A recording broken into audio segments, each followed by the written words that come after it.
Haleluya, puji nama Tuhan. Shalom Bapak Ibu Saudara yang dikasihi Tuhan.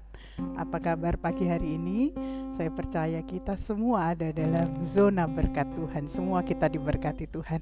Oleh sebab itu pada pagi hari ini mari kita merendahkan hati kita. Kita naikkan syukur kita kepada Tuhan sebab hidup kita semata-mata hanya oleh karena belas kasihan Tuhan, hanya oleh karena cinta Tuhan. Baik, pada pagi hari ini sebelum kita mulai ibadah kita memuji Tuhan, mendengarkan firman Tuhan, kita satukan hati kita berdoa. Haleluya, haleluya. Terima kasih Tuhan, Bapa yang baik, Allah Roh Kudus yang manis. Oleh anugerah-Mu kami hidup. Sebab itu pagi ini kami mengucap syukur. Kami boleh kembali datang bersekutu dengan Engkau.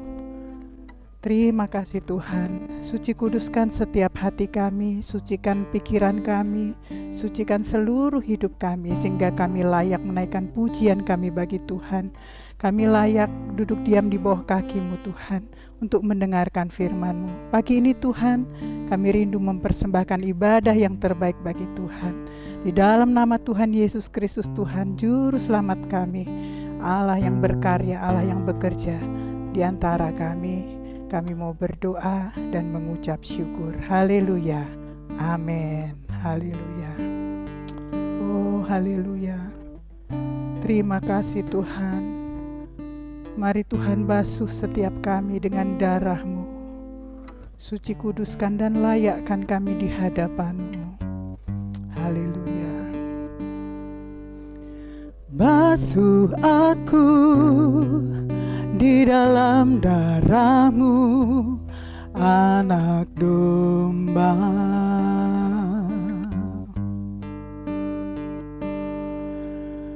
Jamah bibir, luruskan hatiku dengan Roh-Mu.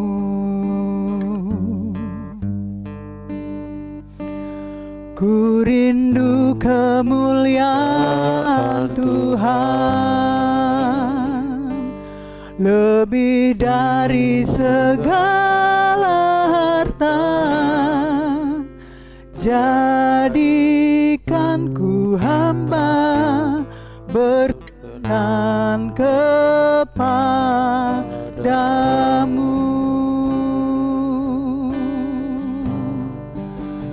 lebih dari segalanya. Ku ingin Kau Tuhan, emas, perak dan permata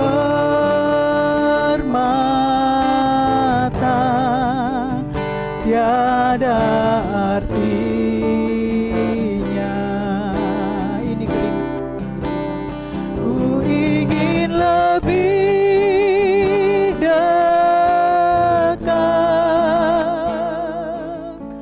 bersekutu denganmu. Jadikan ku hamba setia kepadamu. Mari basuh setiap kami Tuhan dengan darah-Mu.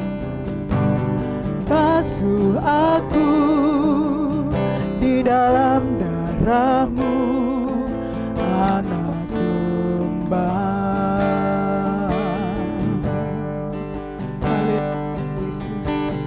Jamah bibir, luruskan hatiku dengan Roh-Mu.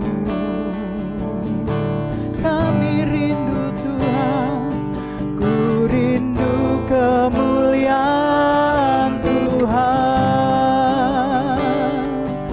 lebih dari segala harta.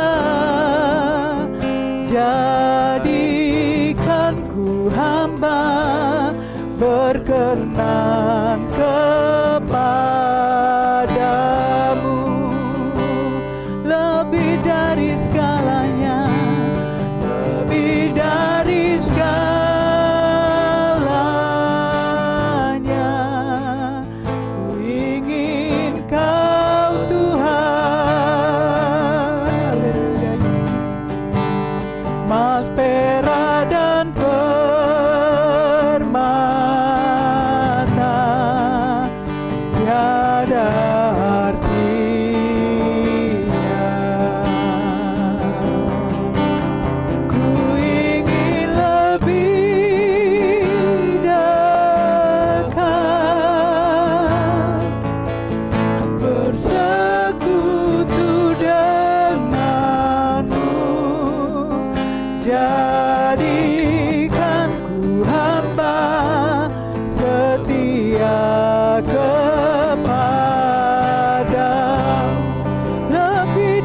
segalanya,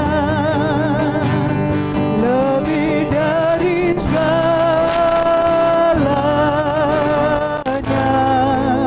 Ku ingin Kau Tuhan, emas, perak, dan permata tiada artinya. Ku ingin lebih, ku ingin lebih dekat, bersekutu denganmu. Jadikan ku hamba setia kepada, jadikan ku hamba, jadikan ku hamba setia kepada. Mari Tuhan, jadikan ku hamba-Mu, jadikan ku hamba setia kepadamu.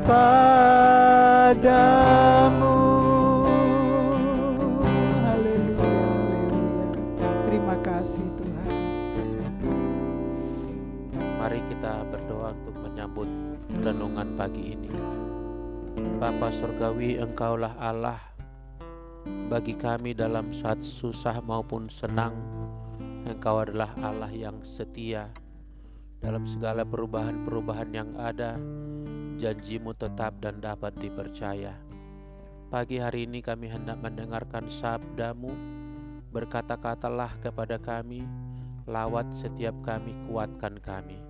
Kami siap menerima firman-Mu. Dalam nama Yesus kami berdoa. Sama-sama kita berkata, amin. Shalom bagi kita, sahabat renungan pagi Avia. Hari ini saya membawakan tema apa yang membuat kita puas dalam hidup ini. Apa yang membuat kita senang. Maksudnya juga apa yang membuat kita merasa mantap jiwa, merasa berhasil, merasa mencapai idealnya hidup kita. Apa itu? Maka judulnya adalah apa yang kamu banggakan. Kita buka dari Yeremia pasal 9 ayat 23 dan 24. Beginilah firman Tuhan. Janganlah orang bijaksana bermegah karena kebijaksanaannya. Janganlah orang kuat bermegah karena kekuatannya. Janganlah orang kaya bermegah karena kekayaannya. Tetapi siapa yang mau bermegah, baiklah bermegah karena yang berikut, bahwa ia memahami dan mengenal aku. Aku di situ Tuhan. Bahwa akulah Tuhan yang menunjukkan kasih setia, keadilan dan kebenaran di bumi. Sungguh semuanya itu kusukai. Demikianlah firman Tuhan. Saudara, tulisan inilah bagian daripada tulisan lengkap dari Nabi Yeremia kepada umat Israel, secara khusus juga kepada para pemimpin nasional maupun pemimpin agama waktu itu, tatkala negara Yehuda itu diambang kehancuran. Banyak anak-anak muda sudah diboyong ke Babel dan kekuasaan dari Babel mulai mendominasi di Yerusalem dan sekitarnya.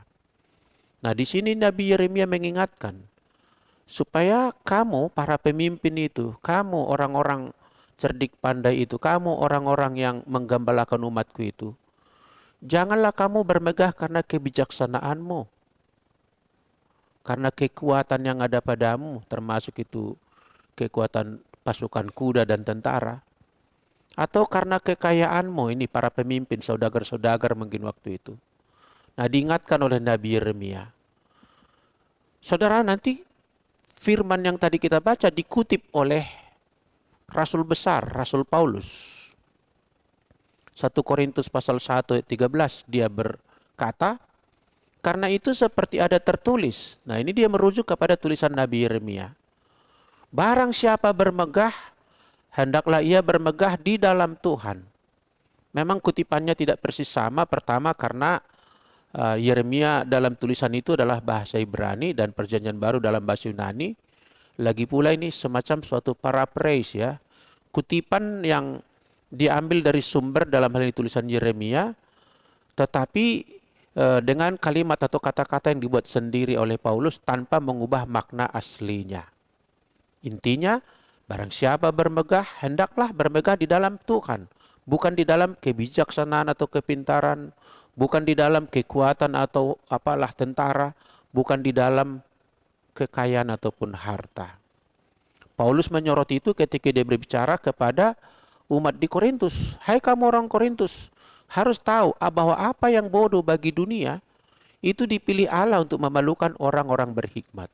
Orang-orang yang berhikmat itu di situ adalah orang-orang yang membanggakan sesuatu di luar Tuhan. Nah, kenapa kita harus bermegah hanya di dalam Tuhan, bukan di dalam bijaksananya kita, titel kita, harta kita ataupun kekuatan kita atau koneksi kita, network jaringan kita. Sebab ada negara lemah karena dia merasa di backup oleh negara kuat, maka dia membanggakan negara kuat yang melindungi. Itu pun tidak boleh. Nah, mengapa kita harus bermegah atau berbangga hanya pada Tuhan? Karena tadi yang dikatakan itu kebijaksanaan, apalagi kekuatan, apalagi kekayaan dan lain-lain. Semuanya kan bersumber dari Tuhan. Tuhanlah yang sang pemberi dari semuanya itu. Bahkan sebetulnya hidup kita pun karena Tuhan. Bergantung sepenuhnya kepada Tuhan. Kita diciptakan oleh Dia, bagi Dia dan untuk oleh Dia. Tidak ada yang patut dibanggakan di dunia ini, saudaraku. Bukankah segala sesuatu diciptakan oleh Tuhan? Dalam Kolose 1 ayat 16 dan 17 dikatakan di pembukaannya bahwa Tuhan menciptakan segala sesuatu, ayat 17-nya, segala sesuatu ada di dalam Dia. Enggak ada yang patut mau kita banggakan dari diri kita, dari yang ada pada kita. Tidak ada yang patut dibanggakan. Konteks percakapan ini juga tengah bangsa kita di dalam keadaan sedang gonjang ganjing, yang kalau salah menangani bisa terpuruk, saudaraku. Bisa menjadi penderitaan berkepanjangan. Maka seruan ini juga kepada bangsa Indonesia berarti Bapak Ibu, para pemimpin kita, para tokoh-tokoh, para pemimpin agama sekalipun, supaya jangan membanggakan hikmat bijaksananya, akalnya, rundingannya, nasihat yang diterima dari para pakar. Boleh saja ada nasihat, tapi jangan bermegah di situ, merasa pede dengan itu. Jangan pede dengan kekuatan kita ataupun jaringan kekuatan kita, orang-orang yang akan mungkin bersekutu dengan kita. Jangan andalkan. Sebab nanti di ayat 24 tadi dikatakan Tuhan, Allah itulah yang kasih setia, saudaraku. Yang kamu banggakan memahami, mengenal aku, bahwa akulah Tuhan menunjukkan kasih setia. Sekutu-sekutu kita belum tentu setia, bisa berubah setia, bisa menjadi, bahkan dialah yang melakukan pengkhianatan, saudaraku. Tidak dapat diandalkan, tidak patut dibanggakan. Hikmat bijaksana juga bisa out of date, ketinggalan zaman, tidak relevan. Kekayaan, seumur jagung bisa kekayaan hilang, saudaraku. Tidak berdaya, tidak ada gunanya. Di ruang ICU misalnya, dalam keadaan sudah terminal, uang sebanyak apapun, tidak ada gunanya, saudaraku. Nabi Yeremia sudah 2700 tahun lalu menyerukan ini, kiranya dapat kita renungkan. Yang kita megahkan hanya di dalam Tuhan saja. Kita kutip tulisan lain daripada Paulus yang tadi mengutip tulisan Yeremia tadi. Sekarang 1 Korintus pasal 4 ayat 7. Baik, saudaraku, kita baca pelan-pelan. Sebab siapakah yang menganggap engkau begitu penting? Dan apakah yang engkau punyai yang tidak engkau terima? Betul kan Bapak Ibu? Semua yang kita punya ini kan terima dari pihak luar diri kita. Eksternal semua. Bahkan udara ini pun datang dari luar. Makanan kita dari luar. Pemilih kita kalau saudara legislatif, presiden, eksekutif semuanya datangnya dari luar. Apa yang kita punya yang tidak kita terima? Lanjutan Paulus berkata, dan jika engkau memang menerimanya, mengapakah engkau memegahkan diri? seolah-olah engkau tidak menerimanya. Kadang-kadang kita tanpa sadar memang jatuh sedemikian itu. Kita kata orang berhikmat, pintar gitu ya. Ini pun kita terima. Dari sekolah kita dapatkan, dari buku kita dapatkan, dari kesaksian orang lain kita dapatkan. Semuanya dari luar. Mengapa kita merasa seolah sesuatu yang patut dibanggakan? Padahal itu bukan dari diri kita. Bukan the origin of me. Bukan datang asli dari diri kita. Bahkan kita menulis skripsi, menulis tesis, menulis disertasi. Kan sumber-sumbernya dari luar. Bukan dari akal pikiran kita atau ingatan kita saja. Kita hanya mengelaborasi, mengkait-kaitkan, mengsangkut pautkan antara ahli yang satu dengan ahli yang lain. Fakta yang satu dengan fakta yang lain. Tak patut kita banggakan, saudaraku. Demikian juga kekayaan. Kita terima dari orang lain kok kekayaan itu. Dari diri kita sendiri. Boleh dibilang harta yang di rumah kita datangnya dari luar rumah. Itulah sebabnya dia diajarkan kita tidak baik manusia itu seorang diri. Kalau cuma kita mutar-mutar di rumah, mana ada emas dan perak di rumah, mana ada dolar di rumah. Karena kita bergaul di luar sana, kita kerjakan sesuatu, kita supply jasa dan produk kepada orang lain, mendapat keuntungan kita. Semua dari orang lain, saudaraku. Yeremia ini mengajarkan kita rendah hati. Terutama waktu itu umat Yehuda sedang hampir tenggelam negaranya. Masih juga banyak membanggakan bijaksananya. Beginilah caranya, para ahli beginilah harusnya. Tidak merendahkan diri di hadapan Tuhan. Demikian orang yang kuat, aku kan ini, aku punya ini, aku punya ini. Kamu banggakan kereta kuda. Kereta kuda tidak dapat menjadi andalan. Kamu andalkan teknologi, teknologi bisa sebentar ketinggalan zaman sekarang ini. Yang sekarang lagi berlaku, nanti sudah out of date. Mau andalkan apa lagi di dunia ini? Kekayaankah? Tidak dapat diandalkan.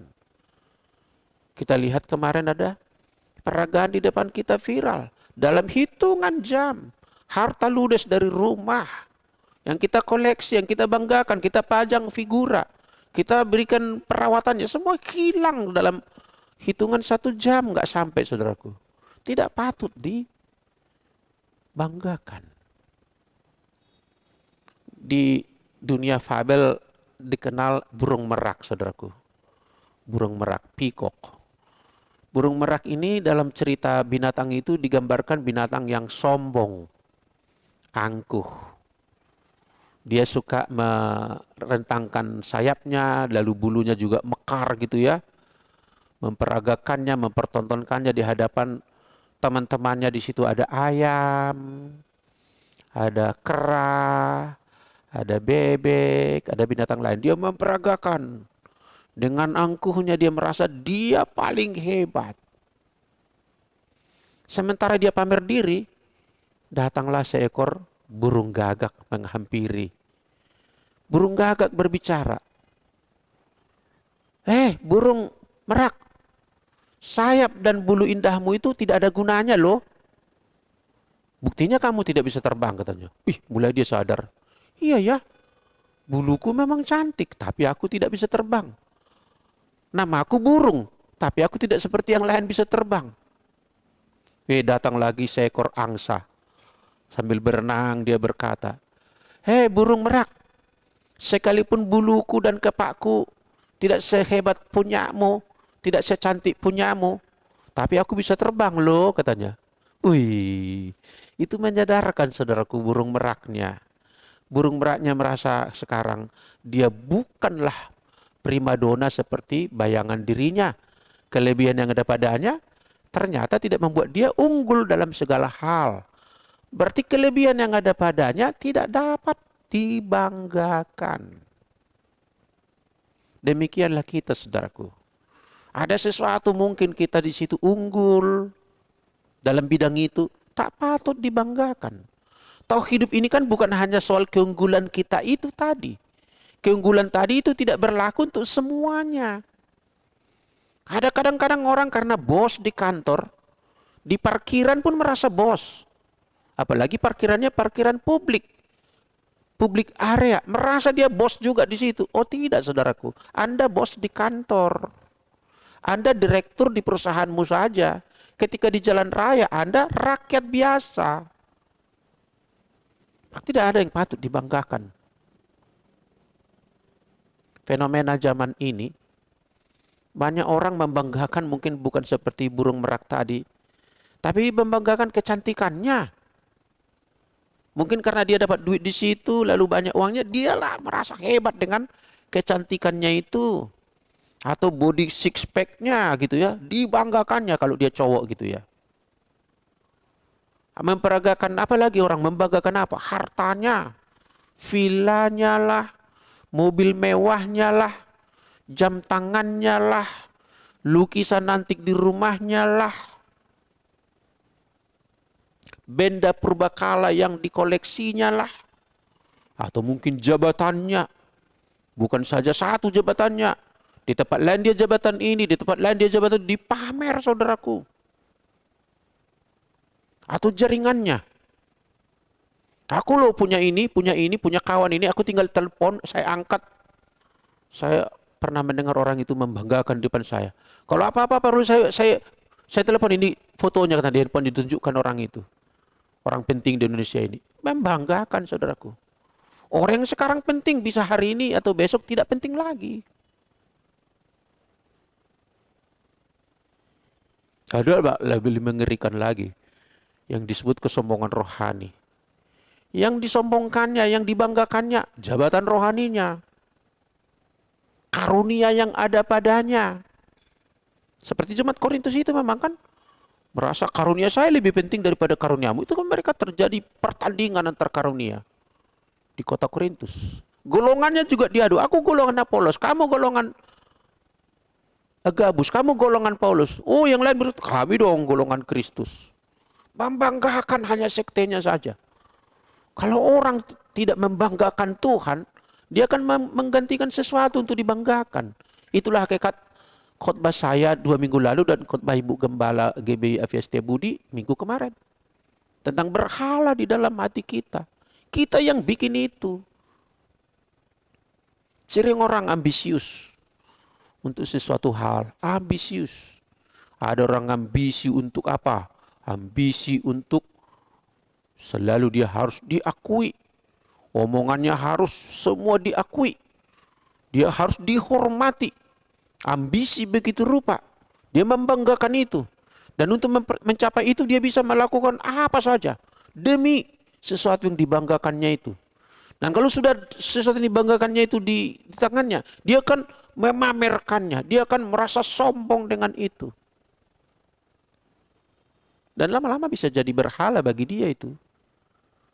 Dan kemudian semua berhala yang demikian di dalam hati, entah ada patungnya atau tidak ada patungnya, tidak persoalan, tapi berhala ada di hatinya, sesuatu yang dibanggakan itu di luar Tuhan, itu akan bersifat menghancurkan, merusak, memukul balik, kick balik istilah kita. Ada seorang tokoh Amerika namanya George Washington. Dia adalah bapak bangsa Amerika, presiden pertama negara besar itu. Ada banyak kalimat-kalimat bijak dari beliau. Salah satu yang saya dapatkan sesuai dengan tema khotbah ini, dia berkata begini. A humble leader is more powerful than a proud king. Wow. A humble leader, pemimpin yang rendah hati, is more powerful, lebih berkuasa daripada a proud king, raja yang sombong. Raja itu kan ada jelas itu wilayahnya dan rakyatnya, tapi pemimpin kan belum tentu pemimpin ada negaranya, belum tentu. Tapi pemimpin yang rendah hati menurut George Washington lebih kuat daripada raja yang sombong. Nebukadnezar contohnya itu. Nebukadnezar berhasil membangun kota Babel. Lalu suatu malam dia berdiri di atas sotoh rumahnya di tengah malam melihat kegemerlapan kota yang dibangunnya. Lalu dia berkata menunjuk tangannya, lihatlah kota yang dibangun oleh tanganku. Malam itu dia gila. Dicabut akal budinya saudaraku. Tak patut kita banggakan sesuatu. Tahukah saudara, bahwa kebanggaan kesombongan lah yang menjadi awal dosa daripada kepala iblis itu. Syair itu dibuat di kitab Yeskiel. Dia berkata, aku hendak menyamai yang maha tinggi. Sombong dia. Tidak mau di bawah otoritas. Itu minggu lalu Ibu Gembala berkhotbah. Hakikat dosa itu adalah tidak mau diatur-atur Tuhan. Tidak mau di bawah otoritas Tuhan. Mau sendiri. Mau bersinar sendiri. Mau menjulang sendiri. George Washington. Mungkin dia membaca banyak buku dan mungkin pengalamannya lebih kaya lagi. Dia belajar, dia mungkin melihat ada banyak orang-orang yang sombong redup sebelum mekar. Ada banyak orang yang sesumbar tinggi hati jatuh tanpa pernah dibesarkan dan dikenang.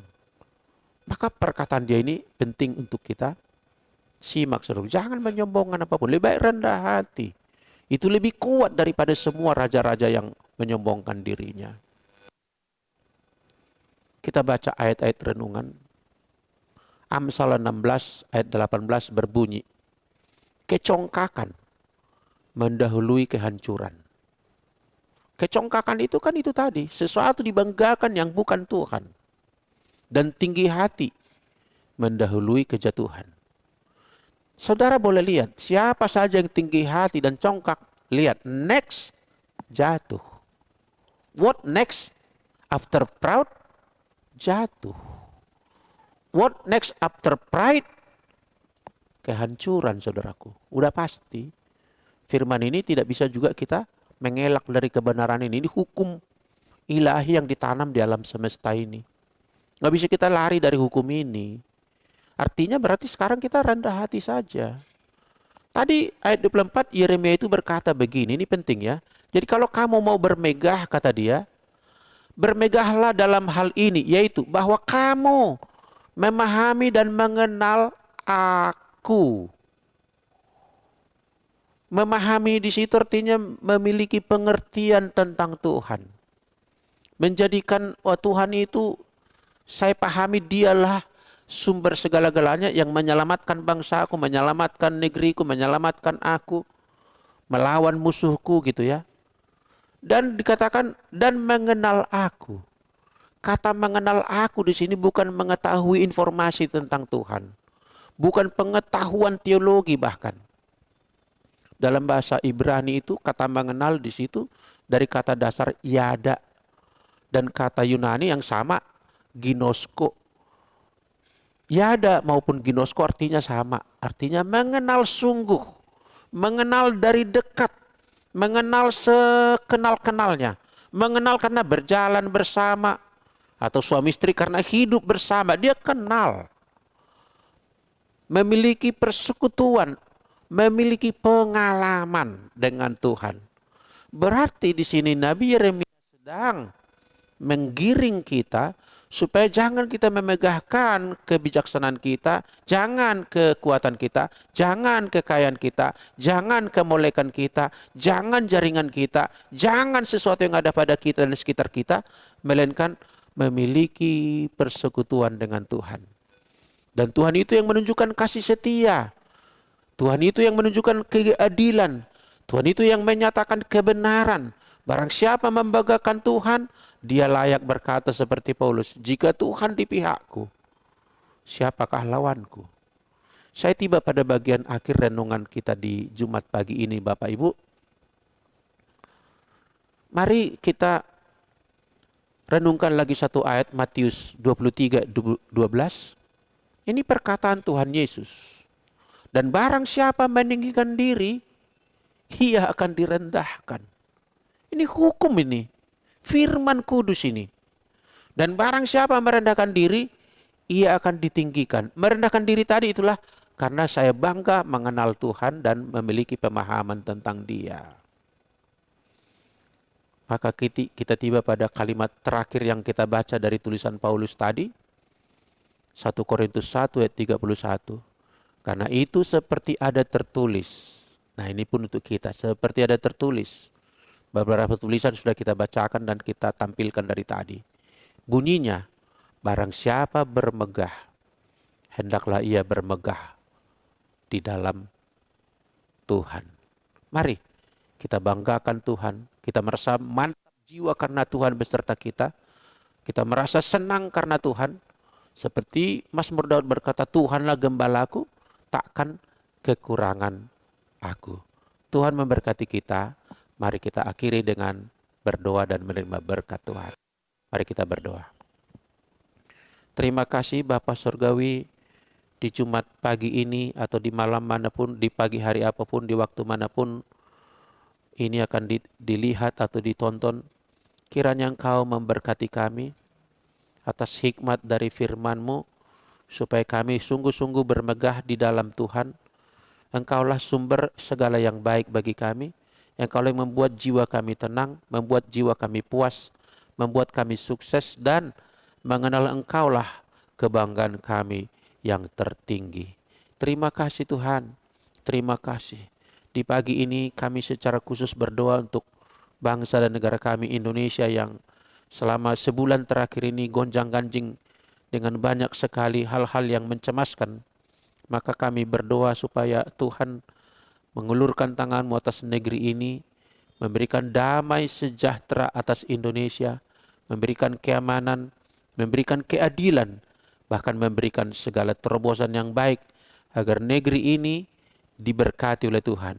Sebab kami percaya, jikalau rakyat Indonesia diberkati Tuhan, tidak akan gontok-gontokan. Kalau orang-orang diberkati Tuhan, tidak akan saling menyerang. Kalau orang diberkati Tuhan, tidak akan korupsi. Kalau orang diberkati Tuhan, tidak akan melanggar hukum. Orang yang diberkati Tuhan, pasti mendatangkan kebaikan bagi sesamanya. Diberkatilah Indonesia, dari pemimpin kami, pejabat-pejabat kami, sampai seluruh rakyat, seluruh Indonesia diberkati oleh Tuhan.